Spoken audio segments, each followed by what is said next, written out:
What's up, guys?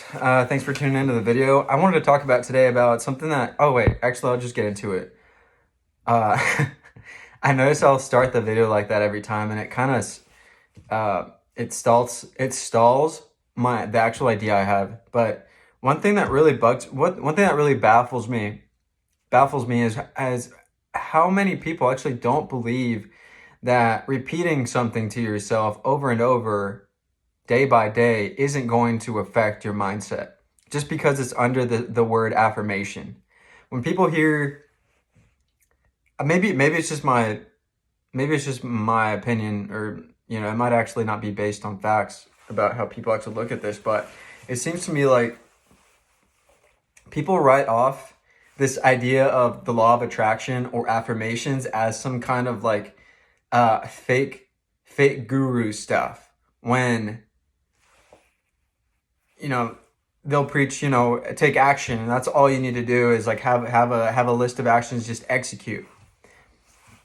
When in reality, people don't, like, you can have that. The discipline is needed to get to your goals. If you want to, actually achieve them, you're going to need to be taking action and be disciplined with what it is that you're doing every day. But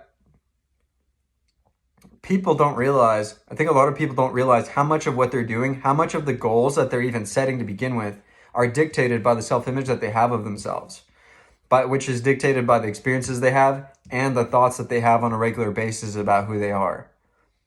Because if they were to change the thoughts that they have about themselves, if they were to change their self-concept, the idea of who they are, if they were to change the idea of who they are, they would have automatic actions that match it. And then when you ask that person, hey, what goals do you have? They would give you goals that are more in line to what it is they actually want.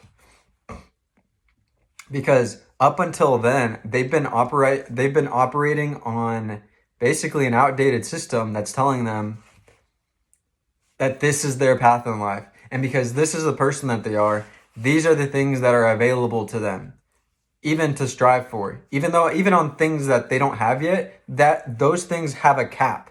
Like, they choose those things because in their reality of who they are in this lifetime, those are the things that are a stretch for them. Those are the things that would bring them fulfillment, for sure.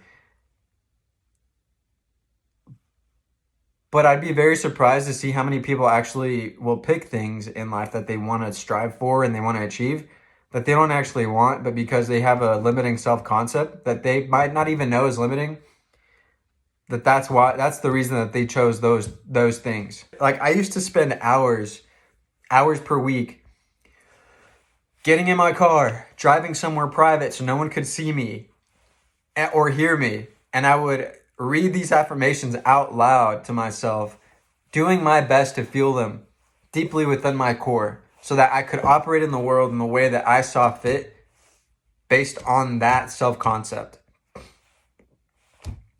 But the issue is, like, I was spending all this time,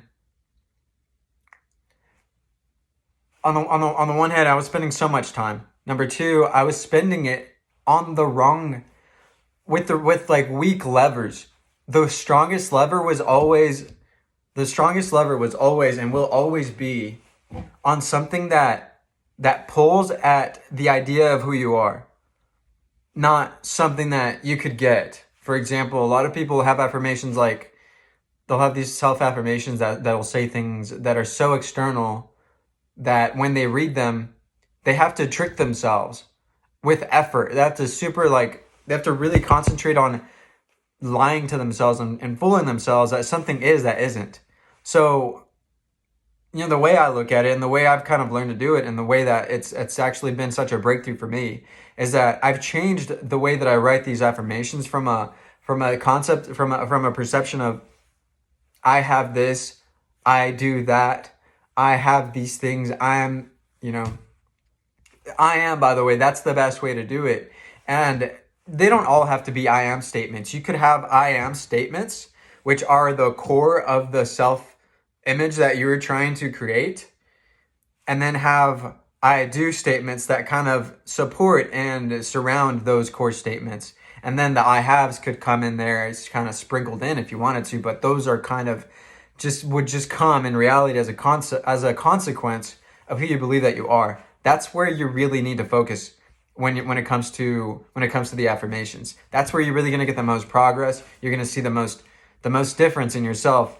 And it's one of those things where I was watching this Cat Williams video yesterday with Theo Vaughn, and Cat Williams told him, like, yeah, it's one of those things where no one's going to know the progress except for you based on your own experience changing. And I can say for myself without a shadow of a doubt that ever since I changed the focus from I have and I do to I am,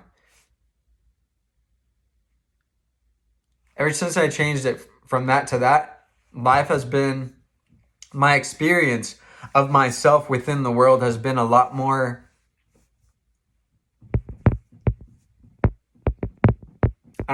aligned. Like, it's been easier. It's been easier to be myself because I understand that my opinion is the only one that matters. As I operate through life, that's the way I take it. And you would think that someone that thinks that, their opinion is the only one that matters, that they would be a terrible person, or that they would be just bulldozing over people or not be very kind to others. But what ends up happening is you take full responsibility for the life that you're living, and because that includes other people, it extends to them as well. So you actually end up being a lot more selfless through the act of being selfish, because you have more respect for yourself and where you are and how you feel and the way you're experiencing life, that you don't take it personal when someone crosses a line or someone's disrespectful, because you understand that they just don't know what they're doing. It's like that verse in the Bible, Father, please forgive them, for they know not what they do. You take that stance of, like, no one can hurt me without hurting themselves. And if someone is trying to hurt me, I feel bad for them, because they are just they're unconsciously hurting the one which we're all a part of, which ends up being that they're hurting themselves. And when you're able to catch yourself noticing something like that, you don't take it personal, and you're actually able to move from a place of power. You don't feel like a victim. You don't start pointing fingers. You don't try to tear the other person down. You can sometimes put people in their place without it being offensive to them, because they, like, case in point, it was just yesterday, I had a couple of older customers at the bank, where we get, a lot of older customers in general. And with older customers, sometimes the trend is that they want you to basically be telepathic and just figure out what they need without them communicating what it is that they need. And so I'm there in a position of authority because I'm the one who's being asked for help, right? And I'm the only one that knows how to help them in this situation. And because I know that, and because I need certain information to do that, I'm being totally selfish in the way that I'm asking them the things that I need to know, right? And by the time we were done, and they got everything they needed and they were leaving, they were super grateful. They were just thankful. They thanked me. It was a totally different change of tone than they had when they first came in, which was very much like just kind of rude, just very rude and disrespectful. And I sensed that, and of course I didn't appreciate it. So I didn't try to change who they were. I didn't take offense to how they were acting. I saw that the need was that there was some confidence that they needed to see in me that was going to allow us to move forward. And so I just put myself in that position, in that mental state of, this is what we're doing. This is what's going on. I need to know this and this and this. Thank you. Blah, blah, blah. And I moved from that place, which allowed me to not get all up in my feelings about who they think that I am, because I already know who I am. And I'm going to show you who I am. Understand? And so they feel that. And that's the thing, is when somebody, it doesn't matter in what workplace, in relationships, or whatever it might be, when you're selflessly yourself, disregarding the opinions of others, you allow people to do the same thing, and they don't see you as a threat anymore, because they see that you don't see them as a threat. Therefore, they don't have their guard up. They don't feel like a fight's about to break out, physically or emotionally or psychologically. Their guard goes down. They're like, oh, okay. And it's so amazing how it works because they don't think about it. They don't really analyze that that's happening. They don't analyze that that's happening, but it happens. It happens to them, and they go cool. They're even keel and calm, and they're cooperative. And so when I talk to you guys, or when I talk to anyone that's listening about affirmations, it's like these things, this idea has been around for a long time. Okay, a long time. It's nothing new.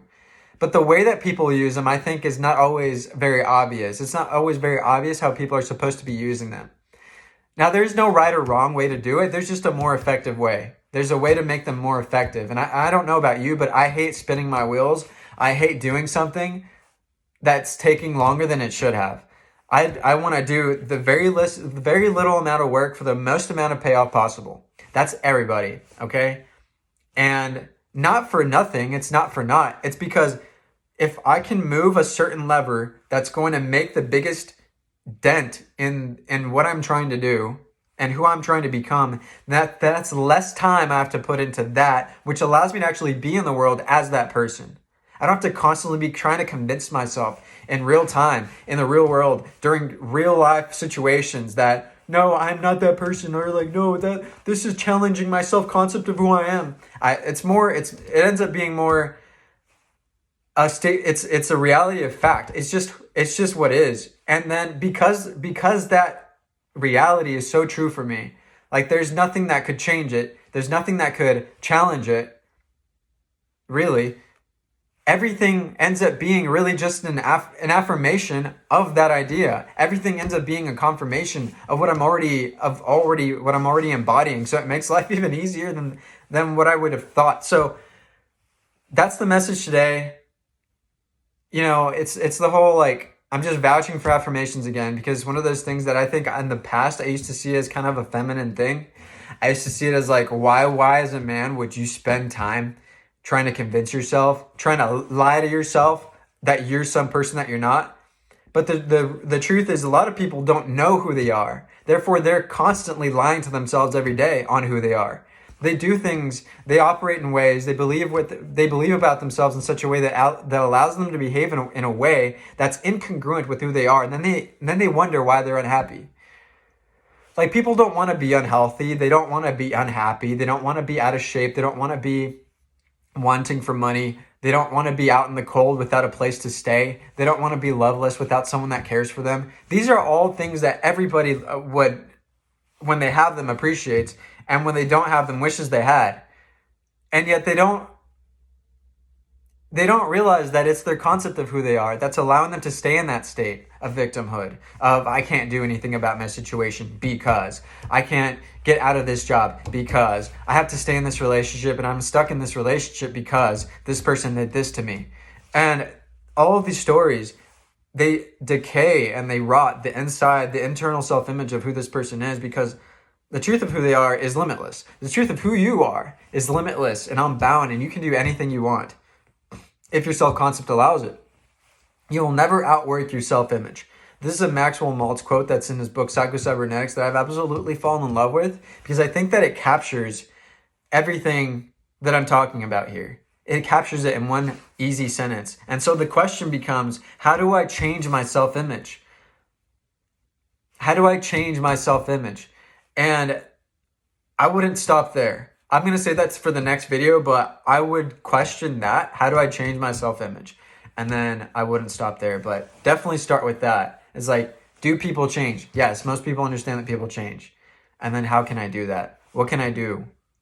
Who do I need to be to do these things? Who would I need to be that makes these things easy and automatic, to where I don't have to fucking grind and hate myself every day doing it? Because that's not living. Living is when it's congruent, when you're not only striving for more, but you're enjoying it because you already believe that you are the person that's at the end of the tunnel. So I appreciate you guys tuning in today. If you like this video, give it a like and subscribe. I will see you guys in the next one. Thanks. Bye.